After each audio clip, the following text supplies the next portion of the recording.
agressivité sur ce terrain. Joe t'explique.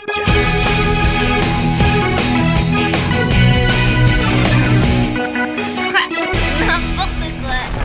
Je vous arrête tout de suite, Laissez-moi finir. Laissez première mi-temps. Je croyais que t'aimais pas la télé. Des fois, ça me rappelle mes voyages, alors... Allez, va.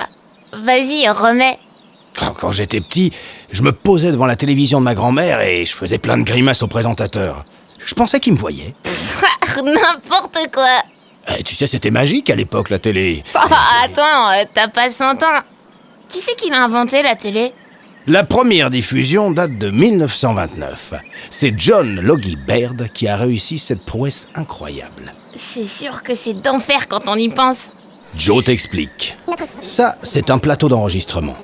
Il y a le présentateur, les invités et tout autour d'eux, des caméras avec toute une équipe de techniciens. Bandit, il y a du monde. Ça, c'est une régie. Tous les écrans que tu vois sont reliés aux caméras. Pas clair. Attends, revenons au premier dessin. Tu vas comprendre maintenant. Ça, ce sont des caméras numériques, dirigées par des cadreurs. Chaque couple de caméras, cadreur, est chargé de faire des plans précis. Mais comment ça se fait qu'on reçoit qu'une seule image en même temps et pas celle de toutes les caméras? On revient à mon premier dessin. Lui, c'est le réalisateur. Il dirige les cadreurs par un haut-parleur caché dans chaque casque. Lorsque l'émission est en direct, il choisit instantanément les plans qu'il monte les uns derrière les autres, ceux que tu reçois dans ta télévision.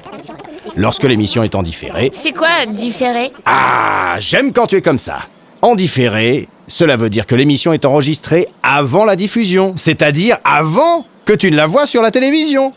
Dans ce cas, le réalisateur a tout le temps de choisir l'ordre des plans qu'il va monter. Et ensuite, comment l'émission arrive chez moi? Les sons et les images enregistrées sont d'abord codés en des milliards de 0 et de 1. Comme ça. L'émission est envoyée au centre de diffusion.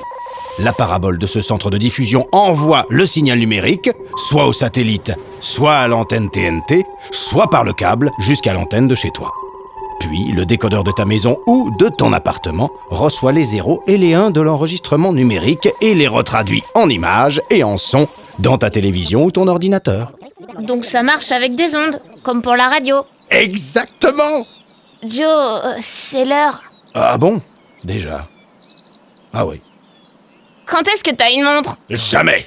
Quand j'étais dans le Sahara, c'était le meilleur outil pour ne pas se perdre et... Joe, tu m'as pas dit un truc. Pourquoi Leïla, elle reçoit d'autres chaînes que moi? Oh, elle reçoit sûrement comme toi les chaînes hertziennes. Après, pour les autres, ça dépend si vos parents choisissent des abonnements particulier. Et lesquels? Il existe plus de 200 chaînes, tu te rends compte? C'est beaucoup trop. Ah ouais? Et tu sais combien il existe de télé dans le monde? Plus d'1,5 milliard. Ça veut dire qu'une personne sur 4 possède la télé. Dont toi. Bye. Bonsoir, Tom. Joe t'explique. Bye.